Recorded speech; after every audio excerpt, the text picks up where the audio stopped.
ഈശോയുടെ പ്രിയപ്പെട്ടവരെ,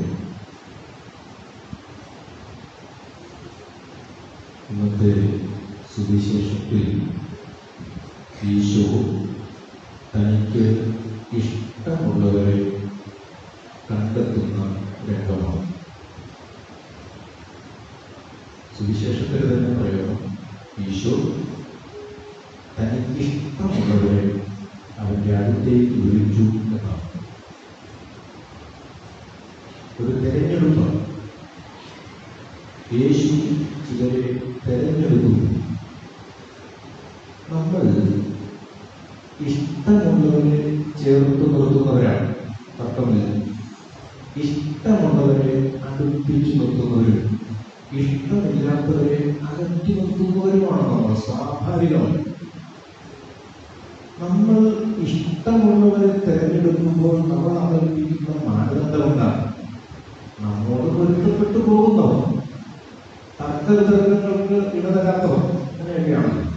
നമ്മുടെ അഭിരുചികളുമായി നമ്മുടെ രീതികളുമായി ചേർന്ന് പോകുന്നു. അതാണ് ഇഷ്ടമുള്ളത്. നമ്മൾ ഇഷ്ടമുള്ളവരെ തിരഞ്ഞെടുക്കുമ്പോൾ നമ്മുടെ സമാന ഹൃദയരെയാണ് ചേർത്ത് നിർത്താൻ ആഗ്രഹിക്കുന്നത്. ഉദാഹരണത്തിനാണ്, ഒരു കള്ളുകുടിയാണ്. ഒരു കള്ളുകുടിയൻ തൻ്റെ കൂടെ അവർക്ക് ഇഷ്ടമുള്ളവരെ കൂട്ടാൻ തീരുമാനിച്ചു. അപ്പോൾ അയാൾ കള്ളുകുടിയന്മാരായ 4 പേരെ അയാൾ കൂടെ നിർത്തുന്നു. അല്ലേ? കുളിക്കുമ്പോഴെല്ലാം കൂടാനും മുമ്പോട്ട് കൊണ്ടുവരാനും എല്ലാം പറ്റിയ സമാന ഹൃദയം. ഒരു കള്ളുകുടിയൻ തനിക്ക് ഇഷ്ടമുള്ളവരെ കൂടെ നിർത്തുക എന്ന് പറഞ്ഞാൽ കള്ളുകുടിക്കൊരു 5 പേരെ കൂടെ കൊണ്ടുവരാൻ കൂട്ടുകെട്ട് അങ്ങനെയാണ്. ഈ നമ്മുടെ ഗ്രൂപ്പുകളിൽ വാട്സപ്പ് ആയാലും ഫേസ്ബുക്ക് ആയാലും ഇൻസ്റ്റാഗ്രാമോ എന്തുമാവട്ടെ, നമ്മൾ ഈ ഫോളോ ചെയ്യുന്നത് ആരെയാണ്? സമാന ഹൃദയരെയാണ്. ഇപ്പോൾ സംഗീതം ഇഷ്ടമുള്ളവരുണ്ട്. സംഗീതം ഇഷ്ടമുള്ളവർ ഈ സംഗീത കാര്യങ്ങൾ കൈകാര്യം ചെയ്യുന്ന ഒരു ഗ്രൂപ്പിനെയാണ് ഫോളോ ചെയ്യുന്നത്. രാഷ്ട്രീയ കാര്യങ്ങളാണ് ചെയ്യുന്നത്. അപ്പോൾ രാഷ്ട്രീയ കാര്യങ്ങൾ താല്പര്യമാണ്. നമുക്ക് താല്പര്യമുള്ളതിൻ്റെ കൂടെയാണ് നമുക്ക് താല്പര്യമുള്ളത് തന്നെ താല്പര്യമായിട്ടുള്ളവരെയാണ് നമുക്ക് കൂട്ടുകാരാക്കുന്നത്. അപ്പോൾ മാനുഷികമായ ഒരു രീതി, നമ്മൾ ഇഷ്ടമുള്ളവരെ തിരഞ്ഞെടുത്താൽ നമ്മുടെ സ്വഭാവ രീതികൾ തന്നെയുള്ളവരെയാണ് തിരഞ്ഞെടുക്കുന്നത്. എന്നാൽ യേശു തനിക്ക് ഇഷ്ടമുള്ളവരെ തിരഞ്ഞെടുത്തു എന്ന് നമ്മൾ കേൾക്കുമ്പോൾ ഈ മാനദണ്ഡമല്ല അവലംബിക്കുന്നു. അതാണ് വിചിത്രമായത് നമ്മൾ മനന വിഷയമാക്കുന്നതുമായ കാര്യം. യേശു ഇഷ്ടമുള്ളവരെ തിരഞ്ഞെടുത്തപ്പോൾ തന്റെ രീതികളോട് ചേരുന്നവരെ മാത്രമല്ല യേശു കൂടെ കൂട്ടിയത്. 12 പേരെ കൂടെ കൂട്ടാൻ തീരുമാനിച്ചപ്പോൾ 12 തരക്കാരാണ്. 12 തരക്കാർ. ഇന്നത്തെ സുവിശേഷത്തിലെ പ്രയോജനം ഇടിമുഴക്കത്തിന്റെ പുത്രന്മാരെന്ന് അറിയപ്പെടുന്ന എന്നൊക്കെ പറയാം. കോപിഷ്ഠരാണ്. അവരാണ് സ്വന്തത്തിൽ നിന്ന് അഗ്നി ഇറക്കി ദഹിപ്പിക്കട്ടെ എന്നൊക്കെ ശബ്ദങ്ങളെ കുറിച്ച് പറയാം. തീവ്രവാദികളാണ്. തീവ്രവാദികൾ പോലും യേശുവിന്റെ ഇഷ്ടപട്ടികയിലുള്ളത്. തീവ്രവാദികൾ പോലും കാനാൻകാരനായ ശിഷ്യമാണ്. കാനാൻകാരി സ്ത്രീ ഓർമ്മ. കാനാൻകാരി സ്ത്രീയോട് ഈശോ പുലർത്തിയ സംരംഭമാണ് കാനാൻകാരനായ ശിഷ്യൻ. അപ്പോൾ എന്ത് ഒറ്റിക്കൊടുത്ത സ്ത്രീയാണ് യൂദ. ഒറ്റിക്കൊടുത്തു എതിരെ ഇരിക്കുന്നവരെ കൂടെ കുട്ടിപ്പോൾ നമ്മൾ കഴിഞ്ഞ ആഴ്ചകളിലൊക്കെ പറയാറുണ്ട്. ജനഹാകാലത്താണ് നമ്മൾ. ജനഹാകാലത്ത് തിരുസഭ യേശു ആരാണ്? ഈ പുൽത്തൊഴുത്തിൽ പിറന്നു വീണ യേശു വളർന്നു പ്രായമായി 30 വയസ്സിൽ നിൽക്കുമ്പോൾ അയാളെ നമ്മൾ വെളിപ്പെടുകയാണ്. ഈ ആഴ്ച തിരുസഭ യേശുവിനെ നമുക്ക് വെളിപ്പെടുത്തി തരുന്നത് യേശു ആരാണെന്ന് ചോദിച്ചാൽ യേശു വൈവിധ്യത്തെ അംഗീകരിക്കുന്ന, വൈവിധ്യത്തെ ഇഷ്ടപ്പെടുന്ന ദൈവം. യേശു ആരാണ്? വൈവിധ്യത്തെ ഇഷ്ടപ്പെടുന്ന, തനിക്കിഷ്ടമുള്ളവരെ, വൈവിധ്യമാർന്ന സ്വഭാവമുള്ളവരെ ചേർത്ത് നിർത്തുന്ന ദൈവം. വൈവിധ്യം, ദൈവ സ്വഭാവം വൈവിധ്യത്തെ ഇഷ്ടപ്പെടുന്നതാണ്. മനസ്സിൽ കുറിക്കണം. നമ്മുടെ സ്വഭാവമായി മാറും. അതിനാണല്ലോ ഈ ധ്യാനം, ഈ ഞായറാഴ്ചകളിൽ നമ്മൾ സുവിശേഷത്തെ ധ്യാനിക്ക് സമീപമാണ്. അതായത് വൈവിധ്യത്തെ ഇഷ്ടപ്പെടുന്ന ദൈവമാണ് എന്റെ ദൈവമെങ്കിൽ ഞാനും വൈവിധ്യത്തെ ഇഷ്ടപ്പെടട്ടെ, വൈവിധ്യത്തെ അംഗീകരിക്കട്ടെ. അങ്ങനെയാണ് നമ്മൾ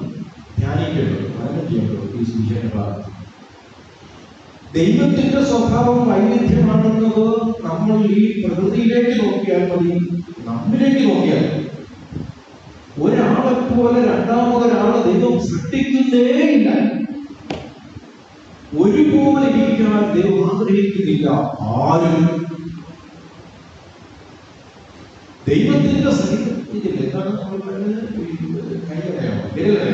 വിരലടയാണ് ഏകദേശ സാമ്യമുള്ള 7 പേരൊക്കെ നമ്മൾ വായിക്കുന്നു. പക്ഷേ ഒരാളെ പോലെ മറ്റൊരാളും ഈ ഭൂമിയിൽ ഉണ്ടാകരുതെന്ന് വളരെ ശക്തിയുള്ളവരാണ് ദൈവം. ഒരാളെ പോലെ മറ്റൊരാൾ പോലും ഉണ്ടാകാൻ പാടില്ല. വൈവിധ്യം ഈ വിരലടയാണ് ഈ ലോകത്ത് മറ്റാർക്കുമില്ല. നമ്മൾ ഓരോരുത്തരും അല്ലെങ്കിൽ ദൈവത്തിന് വ്യക്തിപരമായി നമ്മൾ സ്നേഹിക്കാനാവില്ല. വ്യക്തിപരമായി സ്നേഹിക്കാൻ ഒരു ഗുണത്തെ ഒന്ന് ആകാനാണ് ദൈവം സ്നേഹിക്കുന്നത്. ദൈവം വ്യക്തിപരമായി പേരിടുന്നു ഒരു കൂട്ടം ആളുകളല്ല.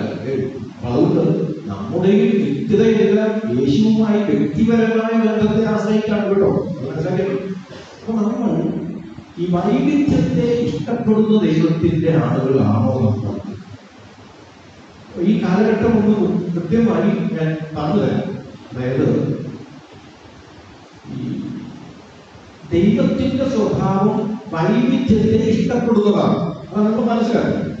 എന്നാൽ ഇന്ന് പല മനുഷ്യന്റെയും സ്വഭാവം വൈവിധ്യത്തെ നമസ്കരിക്കുന്നതാണ്. ഇപ്പൊ നാളെ ഒരു ക്ഷേത്രം ഉദ്ഘാടനം ചെയ്യാൻ പോവുകയാണ് അയോധ്യ.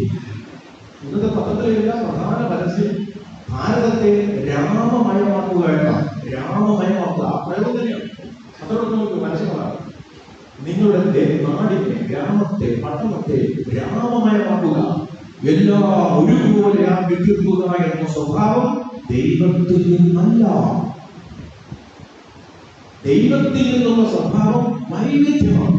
ഓരോരുത്തർ, ഒരു സമൂഹം, ഒരു ഗണം, ഒരു ഗ്രാമം, ഒരു ദേശം, ഒരു നാട് എങ്ങനെയാണോ ദൈവത്തെ ആരാധിക്കുന്നത് അതുപോലെ ആയിരിക്കണമെന്നില്ല മറ്റൊരു ദേശക്കാർ ദൈവത്തെ ആരാധിക്കുന്നു. ഇത് രണ്ടും ദൈവത്തിന്റെ സൃഷ്ടി തന്നെ നോക്കൂ, എല്ലാം വൈവിധ്യമാണ്. ആഫ്രിക്കയിൽ ജനിച്ചു വീഴുന്ന കുഞ്ഞുങ്ങളെ പോലെയാണോ അമേരിക്കയിൽ ജനിച്ചു വീഴുന്ന കുഞ്ഞുങ്ങൾ? അല്ല. അമേരിക്കയിൽ ജനിച്ചു വീഴുന്ന കുഞ്ഞുങ്ങളെ പോലെയാണോ ചൈനയിൽ ജനിച്ചു വീഴുന്ന കുഞ്ഞുങ്ങൾ? അല്ല.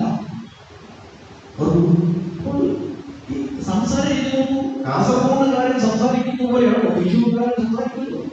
എല്ലാവരും തൃശ്ശൂർക്കാരെ പോലെ സംസാരിക്കുന്ന ആരെങ്കിലും പറയുമോ? അപ്പോൾ വൈവിധ്യത്തെ ഇഷ്ടപ്പെടുന്ന ദൈവത്തിന്റെ സ്വഭാവമാണോ നമ്മുടേത്? എന്നെ പോലെ എല്ലാവരും ആകണം എന്ന സ്വഭാവമാണ്. അത് കേന്ദ്രീകൃതമായ ഒരു സംഭവമാണ്. പുരുഷമേധാവിത്വത്തിന്റെ ആദ്യകാലം ഇന്നതാണ്. എല്ലാം എന്നെ പോലെ ഒരു വീട്ടിൽ പ്രധാന പ്രശ്നം പുട്ടും കടലയും പഴവും എല്ലാം വിഷമം. ഒരാൾ പുട്ടും കടലയും കൂടി ആസ്വദിച്ച് കഴിക്കുന്നു, വേറൊരാൾ പുട്ടും പഴം ഇട്ട് കുഴച്ച് കഴിക്കുന്നു. രണ്ടുപേരും ആസ്വദിച്ച് ഭക്ഷണം കഴിക്കുക. ഒരാൾ പുട്ടും കടലയും ചേർത്ത് ആസ്വദിക്കും, ഒരാൾ പുട്ടും പഴവും ചേർത്ത് ആസ്വദിക്കും. അപ്പം പറയാ നാളെ മുതൽ പുട്ടും കടലയും പഴം കഴിക്കണ്ട. അപ്പോൾ ഒരാളെ പോലെ മറ്റുള്ളവരെല്ലാം ആകണമെന്ന് പറയുമ്പോൾ ആ പുട്ടും പഴവും കുഴച്ച് കഴിക്കുന്ന ആസ്വാദന നഷ്ടപ്പെടുകയാണ്. അപ്പൊ കുറെ പേര് അവരുടെ ആസ്വാദ്യതയും അവരുടെ അനുഭൂതിയും നഷ്ടപ്പെടുത്തുക എന്നുള്ളതല്ല ദൈവസഭ. ചെയ്യണമല്ലോ. ചോറുണ്ടെങ്കിൽ ഒരാൾ സ്പൂണും ഫോർക്കും ഉപയോഗിച്ച് ചോറും മറ്റൊരാൾ കൈ കുറെ ചുരുട്ടി വായിൽ കഴിയും. അപ്പൊ ഒരു നാളെ സ്പൂൺ ഫോർക്കും മതി. അതൊന്നും ശരിയാവും. ഈ ഉരുട്ടി കഴിക്കുന്നതിൽ ആസ്വദിക്കും, അത് നിഷേധിക്കുന്നു. ദൈവം മനുഷ്യന്റെ വൈവിധ്യ രീതികളെ അംഗീകരിക്കുന്നവർ. അപ്പൊ നമ്മൾ ഈ ദൈവ സ്വഭാവമുള്ളവരാണോ എന്ന് പരിശോധിക്കുക. നമ്മുടെ കുടുംബത്തിലാവട്ടെ, തൊഴിലിടത്തിലാവട്ടെ, ഇടവഴിയിലാവട്ടെ, സമൂഹത്തിൽ എവിടെയുമാവട്ടെ, നമ്മൾ വൈവിധ്യത്തെ സ്വീകരിക്കുന്നവരാണ്. നമ്മൾ ഒരേ കാര്യങ്ങളെ ആവർത്തിച്ച് കണ്ടും കേട്ടും അടുത്തു പോകുന്നവരല്ലേ. അപ്പൊ ദൈവം ഇങ്ങനെ ഈ ലോകത്താകമാനം ദൈവത്തെ ആരാധിക്കാൻ ഒരു സ്ഥലമേ ഉണ്ടായിരുന്നു, ജെറൂസലേം എന്ന ദേവാലയം. അവിടെ പഴയ നിയമം മുഴുവൻ പരിശോധിച്ചാൽ ഒരുപാട് പൂജാവിധികളും ഒരുപാട് കാര്യങ്ങളുണ്ട്. ദൈവയുടെ പുസ്തകത്തിലൊക്കെ ആദ്യം അതറിയില്ല. അങ്ങനെ ഒരൊറ്റ രീതിയിൽ മാത്രമേ ദൈവത്തെ ആരാധിക്കാവൂ. അത് ഒരു സ്ഥലത്ത് മാത്രമേ ആരാധിക്കാവൂ. അങ്ങനെയാണ് യഹൂദരുടെ രസകരമാണ്. ലോകം മുഴുവൻ ചേർക്കിടുന്ന യഹൂദരെല്ലാം ഒരുമിച്ച് കൂടുന്ന രസകരമാണ് ഈ യഹൂദരുടെ രസ. അത് എല്ലാവരും നമ്മളെ പഠിച്ച് ഒരുപോലെയല്ല. അതിനെ പൊളിച്ചെഴുതിയാണ് ദൈവം ഈ നഗരത്തിന് പുറത്ത് ദേവാലയത്തിലൊക്കെ പുറത്ത് കാല് വ്യത്യസ്തമാണ്, വൈവിധ്യമാണ്. അപ്പൊ ഇത് ലോകത്ത് ഒരിടത്ത് മാത്രം ആരാധിക്കാമായിരുന്ന ദൈവം ഇന്ന് എവിടെയുമായി, അല്ലെ, ഏത് മുക്കിലും മൂലയിലും കോണിലും ഒക്കെയും ദൈവത്തെ ആരാധിക്കാം. നിരവധി ദേവാലയം ലോകം മുഴുവൻ. ഈ നമ്മുടെ അഭയാസി പ്രതി ആരോപിക്കപ്പെട്ട് ജയിലായ അവരുടെ ഒരു കുർബാന അനുഭവം വായിച്ചിട്ടുണ്ട്. അതായത് ഒരു ക്രിസ്മസ് ദിനം അവർക്ക് കുർബാന അർപ്പിക്കാൻ പറ്റുന്നില്ല. അവര് കിട്ടിയ സമയത്ത് ഒഴിച്ചു പാട്ട് നിങ്ങളോട് ഓടേണ്ട തീരത്തിരുന്ന് 2 ചാലിനടുത്തിരുന്ന് സാങ്കല്പികമായി കുർബാന അർപ്പിക്കുക. സാങ്കല്പികമായി അത് നോക്കിയിരുന്നു. അറിയുക, അവിടെ ആയിരിക്കും ഏറ്റവും വലിയ പ്രതാപത്തോടെ അർപ്പിച്ച കുർബാനയേക്കാൾ അധികമായി ദൈവം മാതൃകയിൽ. ഇന്നിവിടെ ടീച്ചർ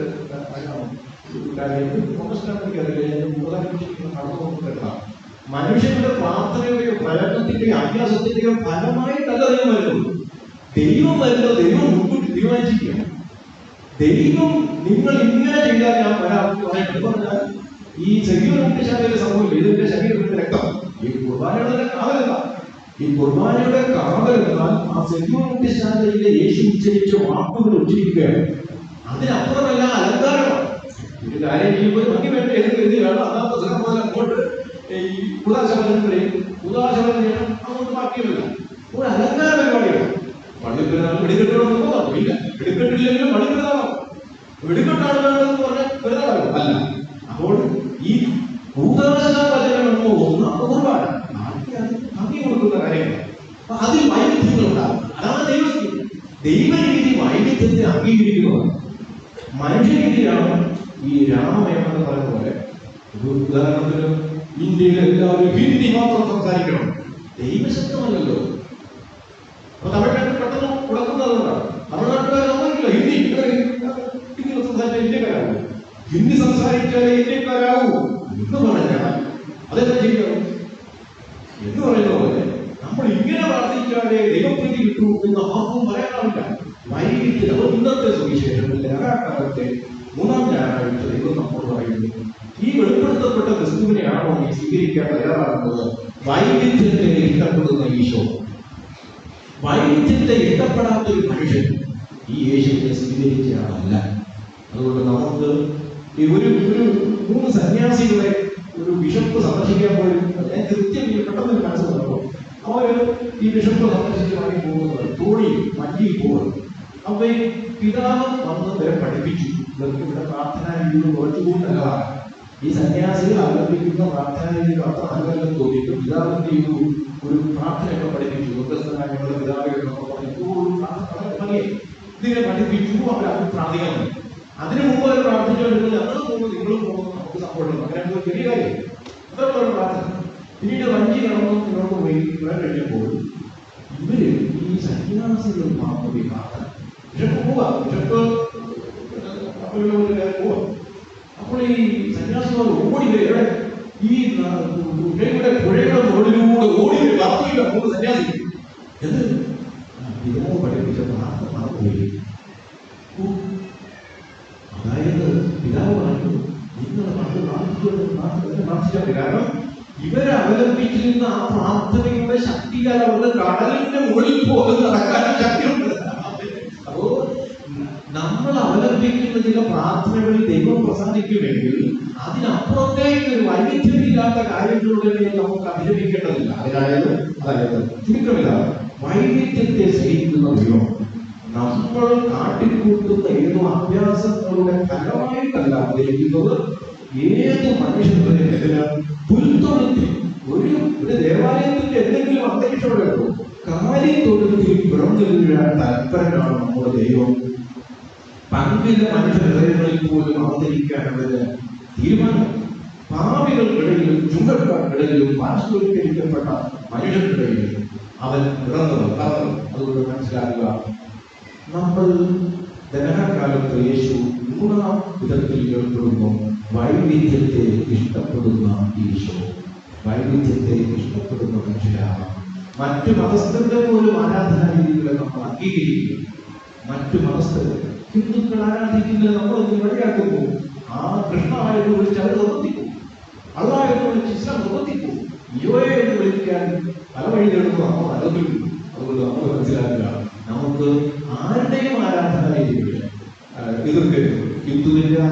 ആരാധിക്കുകയിൽ പ്രസാദിക്കുന്ന ദൈവം, ഇസ്ലാമിന്റെ ആരാധനയിൽ പ്രസാദിക്കുന്നു. ഒരു വിധത്തിലെ ആരാധിക്കാമോ മനുഷ്യസമൂഹം മുഴുവനുള്ളത് വളരെ വലിയ പുതിയ നിയമത്തിലേക്ക് വന്നപ്പോൾ യെരൂശലേം ദേവാലയത്തിൽ മാത്രമല്ല, ലോകത്ത് ഏത് കോണിലും ഏത് മുക്കിലും മൂലയിലും കൂടുന്ന നിങ്ങൾ 2 3 പേർ എന്റെ നാമത്തിൽ സമ്മേളിക്കുന്നിടത്ത് ഞാനുണ്ട്.